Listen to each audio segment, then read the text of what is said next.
Okay, so if you ever come across a door that has a flap which is sticking, like this one here, instead of passing through freely and then coming back and snapping into place with the magnets, it actually gets stuck out like so, then there are a number of solutions that you can use in order to fix the problem.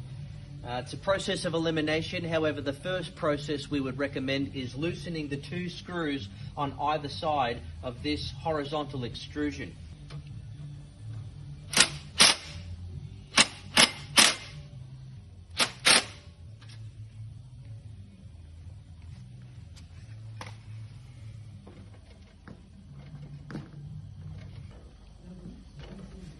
And as you can see, that's actually fixed it in this occasion.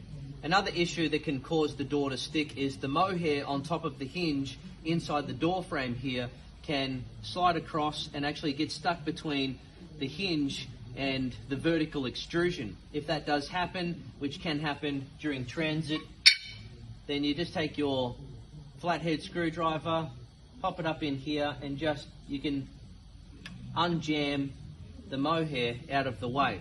That can be another solution. And finally, it is possible that during transit, the snap fit extrusion on the inside of the door has popped out. This piece of aluminium here. Get yourself a rubber mallet. If you don't have a rubber mallet, you can use a piece of timber and a standard hammer. And you would just give those a pop back into position if they have popped out. Again, if that was the cause of the door sticking, that would solve the issue. But again, as I say, the most common cause is that the screws on the side here are potentially too tight, so by loosening them off, as in this case, it stopped the door from sticking.